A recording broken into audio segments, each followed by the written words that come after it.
Welcome explorers, I'm Astro Destroyer and in today's video I'm going to show you the Java implementation of ROT13 or Rotate by 13 cipher. So without any further delay, let's start.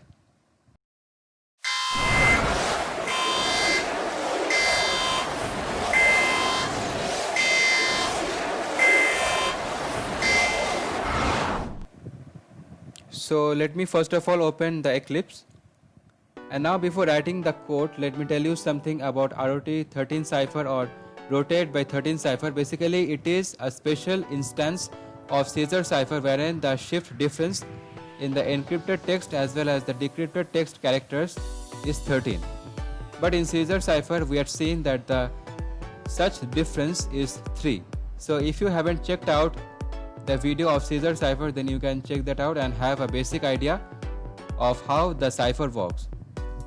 So without further delay, let me first of all explain you the code or the piece of code which I had already written. So first of all, as you can see that I had written the public static void main, that is the main method inside the public class my program. And first of all, I had declared 3 string variables, that is plaintext, encrypt and decrypt. I had also taken input of plaintext from the user, and then I had called or invoked the encrypt function, and the returning value is stored inside the encrypt variable. And finally the encrypt text is printed, and the same is done for the decrypt text also. So let me first of all write the encrypt function. So let me write static string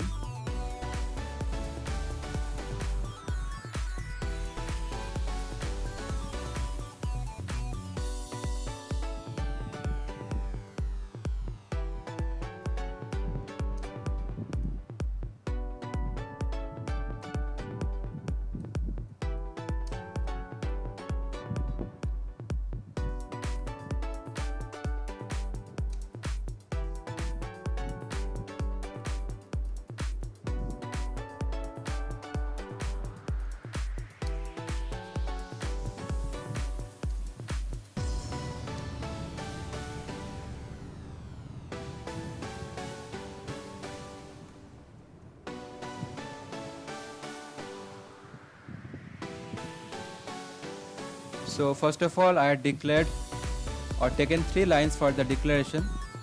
So first of all, I declared 2 integer variables, that is I and n, and then I had declared 1 character variable, that is ch, and then I had declared a character string, that is encrypt1, from the characters present in the plaintext, which is passed as the parameter to the encrypt function.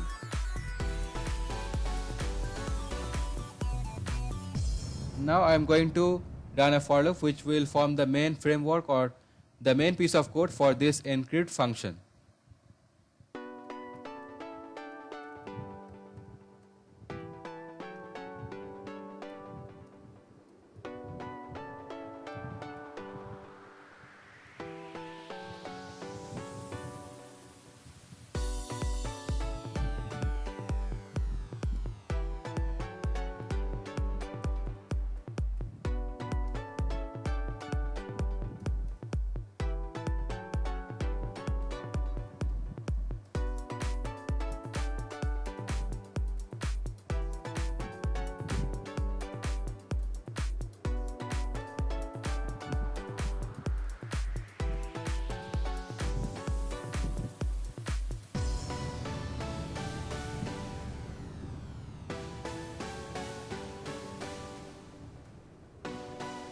Now let me first of all write the entire for loop, then I will explain everything.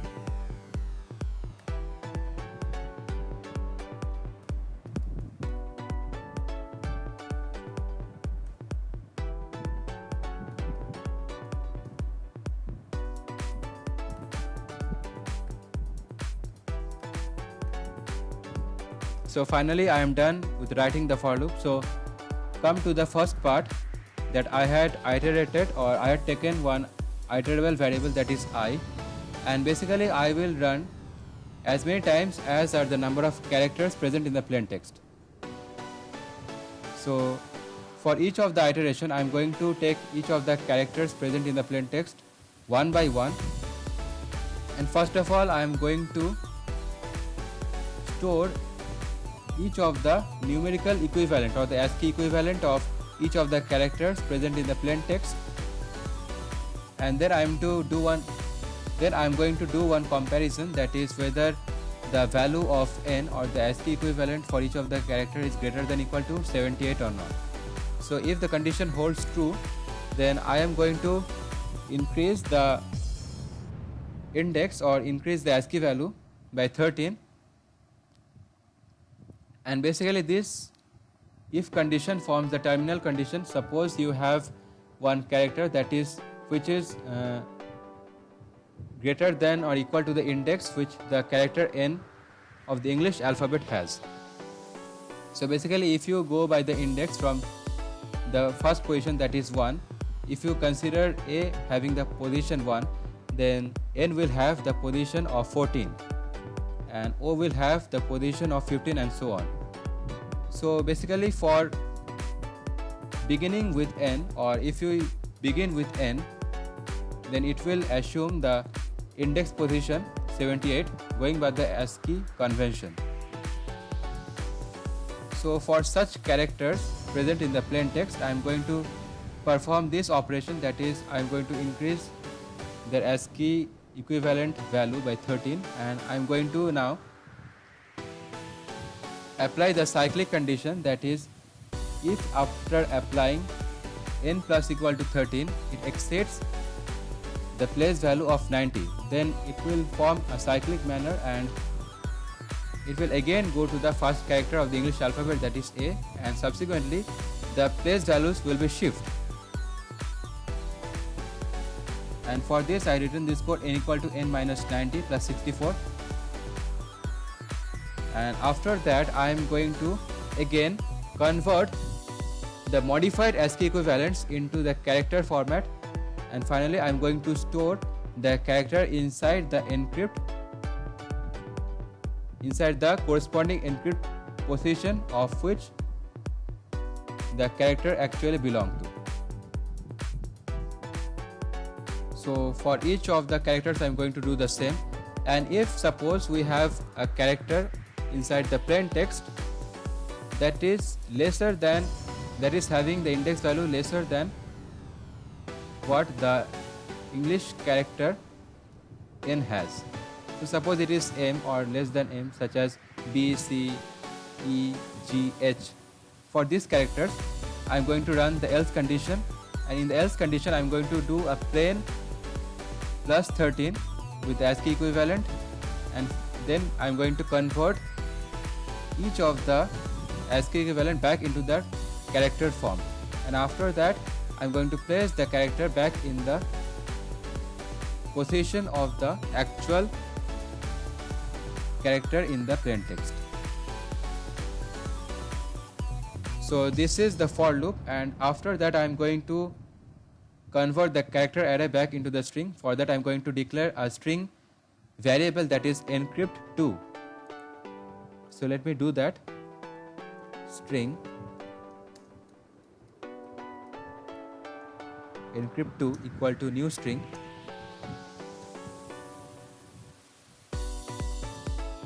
and inside that I am going to pass the character array, that is encrypt1. So it is converted into a string stored inside the string variable encrypt2, and now let me return the encrypt2 string variable.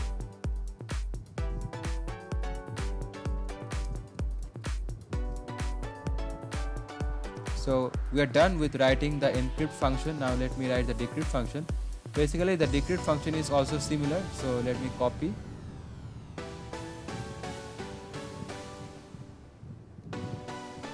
and paste, and now I am going to do some changes.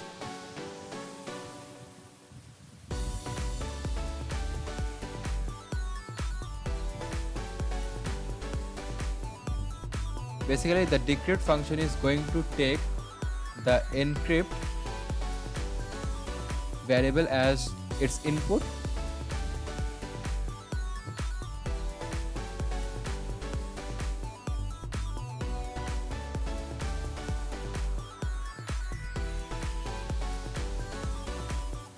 now the integer declarations are the same, character declaration is also same. Now in place of the character array declaration, let me write decrypt 1,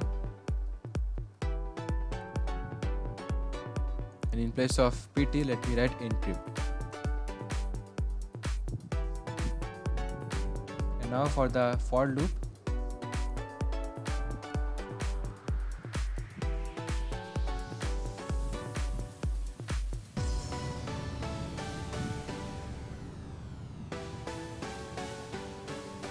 now in place of the if condition, the condition will be slightly different, because suppose you have any character which is having the place value as the character of M in the English alphabet or lesser than that, then if you shift leftward while you are doing the decryption, then you will have to follow the cyclic manner and have to do the same thing which we did for encrypt function, but in the backwards direction. So after A you will get Z, and after Z in the previous direction you will get Y, and then X, and so on. So like that you will have to do. So for that I am going to write if n is less than equal to 77.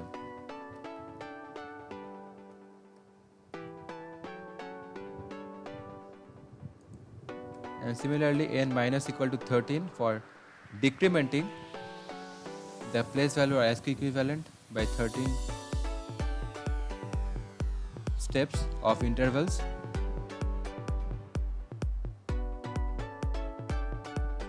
And now in this condition I am going to write, in this manipulation of the n value, I am going to write n equal to 91 minus 65 minus n.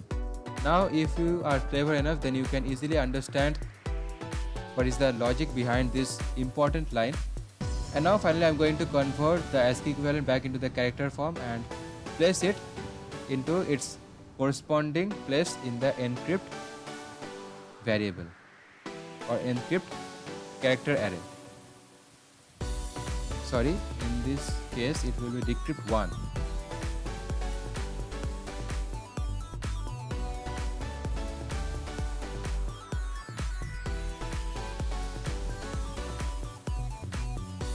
And for the else condition,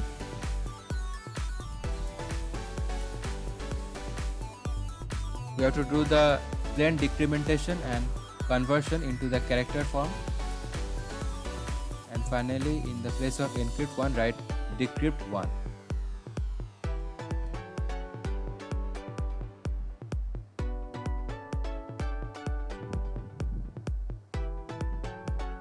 And finally convert the character array into the string format and store it inside one newly declared string and name it as decrypt2,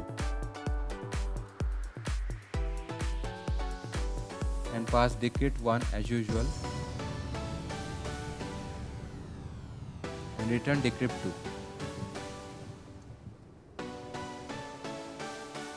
So now I think we are done with writing the code. Now let me see one final time.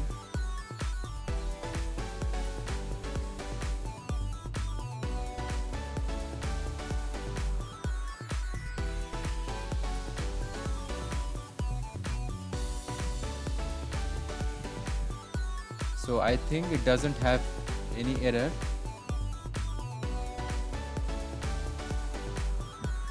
So now let me run the code and see what happens.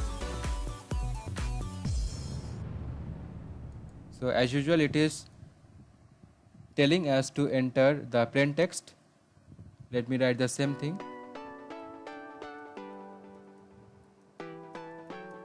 Hello explorers.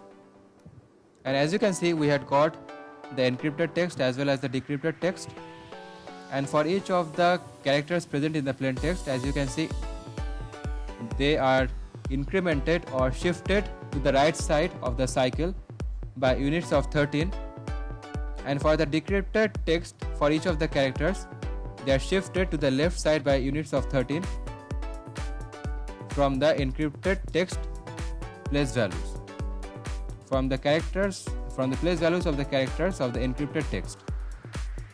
So let me take one example. Let me take the last one, that is S, and for the character S present in the plain text, if you shift its place value or ASCII value by interval of 13 places, then you finally come across the character F. And again, if you do the same thing in the reverse manner, then you will again get the character S. So if you can imagine, then you can easily understand what is going on, and actually it all happens in a cyclic fashion. So that's it for this video. I hope you enjoyed this video, and if you had enjoyed this video and learned something new, then don't forget to subscribe to my channel and also share this video with your friends. And I will be back with the other implementation of this ROT13 cipher in some other video. Until then, keep exploring.